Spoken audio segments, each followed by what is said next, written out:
Let's talk about your dog emergency kits. Now, this is something that you want to have just in case anything happens while you're traveling, while you're out and about in town with your dog, even to have ready to go if something happens inside of your home. Now, this is something you want to make sure that you go over with your vet the next time you're there. Have a conversation. What else should I include? Are these things good? Make sure you're having things that are specific to your dog because there are things that could be different breed to breed.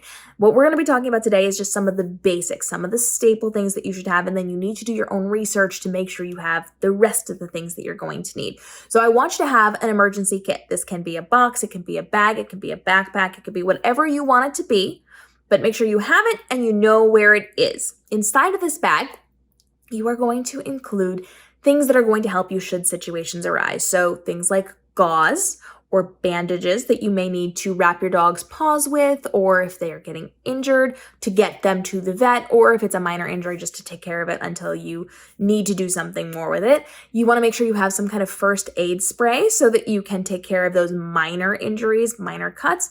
You want to make sure you have anything that you need to clean their ears. So if your dog has prone to ear issues, have things to clean their ears.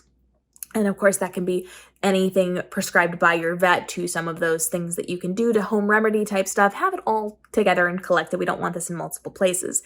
You want to make sure that you are including things like a little pair of scissors. It doesn't have to be a big pair, just a little pair of scissors in case you have to cut something out of their fur or cut that gauze or just an emergency kit. Now, we're keeping this on the smaller side, so we don't necessarily need full-size scissors. You may need them in situations, but we're not going to necessarily put them in the kit because we want to be able to travel easily with this. You can expand, you can have different versions of this for in-home, in your car, on the go, all of those things.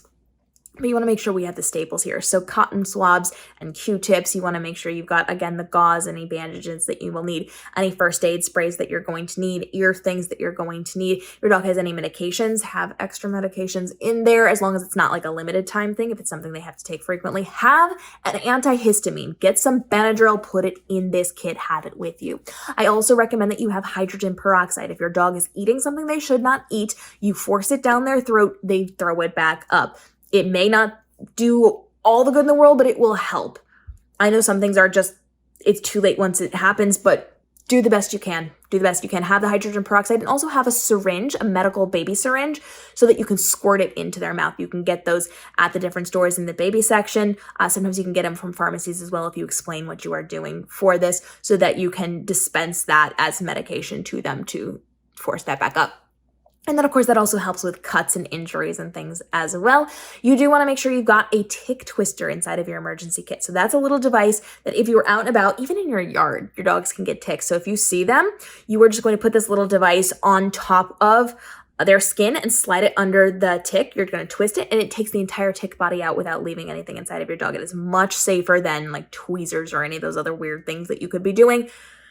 I recommend you have it for your dog, for you. Give it as gifts. Like it is the gift that keeps on giving. Trust me, unless you are like completely lacking in access to ticks. If you live in a city and you never ever go anywhere, maybe you don't need it, but like I recommend have it. Have it just in case, especially if you're traveling. You want to make sure, of course, that you have some of those other things that you might need in an emergency situation. Have a water bottle. Keep a water bottle in there. It's going to be helpful. You want to make sure that you have, again, a way to dispense medicine to them if they're going to need it. So having that syringe is going to be incredibly helpful. If they have other things that you know could potentially be of use, if they have certain allergies or if they need shots or something, have backups in there so that it's always ready to go. And you're just going to think along the lines of what do humans need? What kind of things do humans need in their emergency kits? You're going to then think of that in relation to your dog and put those in there. They cannot, of course, use the same products that humans use in all cases. So check with your vet.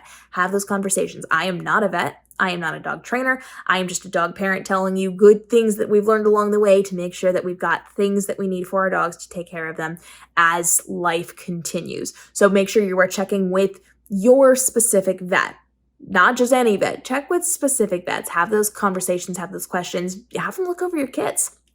And then make sure you feel confident in how to do things, how to use things, everything that you're going to need. When in doubt, Google's going to be your friend. And then for minor things. And then the best thing that you need to know is that if something happens, you need to be on the phone with your vet. If you do not have a vet available to you because it's in the evenings or on weekends, have an emergency vet number. There are also different telemedicine type vets where you can contact people and have phone conversations or video conversations with vets who do after-hour care just to help you along the way. And of course, know where the emergency animal hospital is as well so that you have all that information wherever you're going. And I'm talking about traveling as well. Once upon a time, I needed it. We didn't know where they were, and it was a task and a half while we were dealing with the situation to find animal hospitals to help, or emergency vets to help us in that particular period of time. So know those things in advance. It'll save you time, effort, and a lot of stress. Follow along. We talk a lot about what you can be taking with you